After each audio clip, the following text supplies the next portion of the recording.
के दिया और कोनी के बाती वो तोरे अंगना के बन जात माँ। भवानी तोरे अंगना के बन जात माँ।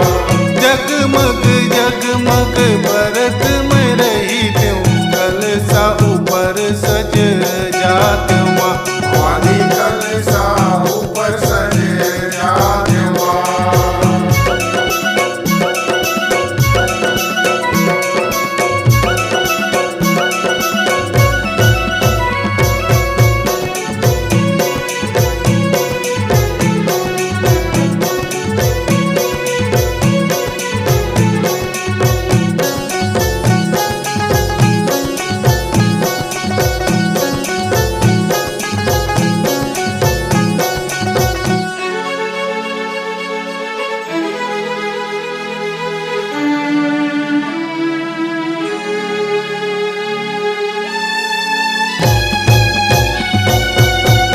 या मन मन के सुख स्वार्थ अपनाए दया धर्म ईमान न जाने धन सकलत ले सकलाए।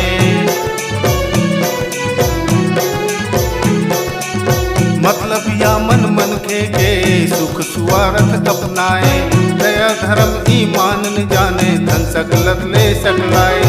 बन के मैं सोन चिड़ैया चहकत रही त्यों मैया मैया नाम लगाते हो माँ। भवानी मैया मैया नाम लगाते हो माँ।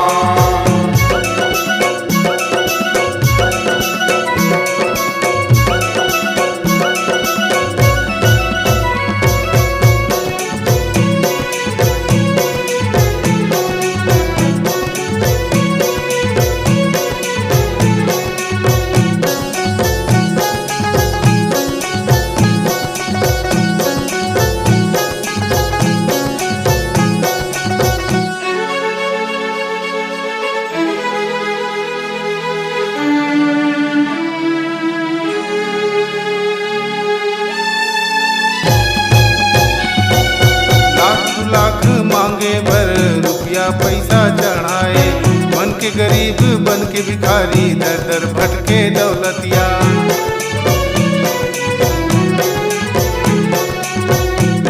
लाख मांगे भर रुपया पैसा चढ़ाए मन के गरीब बन के भिखारी दर दर भटके दौलतिया। बन त्यों पखरा के भगवा में रही त्यों दरअसला मैं हाँ पा जाते हो माँ। भवानी तरसला मैं पा जाते हो माँ।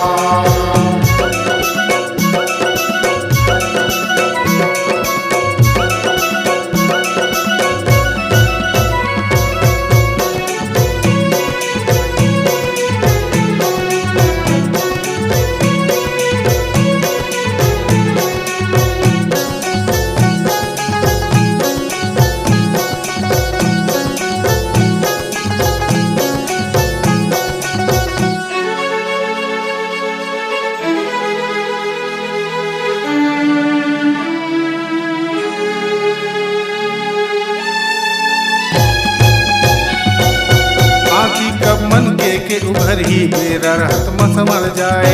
लख 84 भटक मिले है देवी नाम सुमर जाए।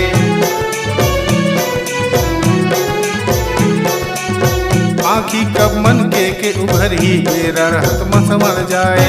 लख 84 भटक मिले है देवी नाम सुमर जाए।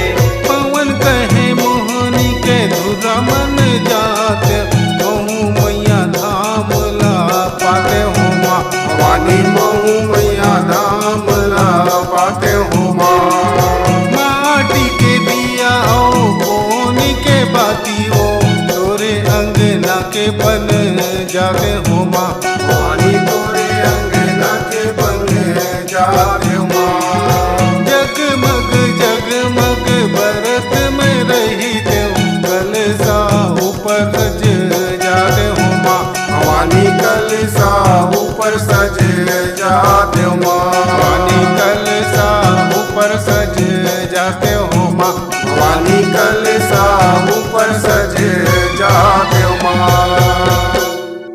नमस्कार दोस्तों, नए नए छत्तीसगढ़ी गाने सुनने और देखने के लिए हमारी वीणा म्यूजिक को सब्सक्राइब करें और बेल आइकॉन के बटन को क्लिक करें।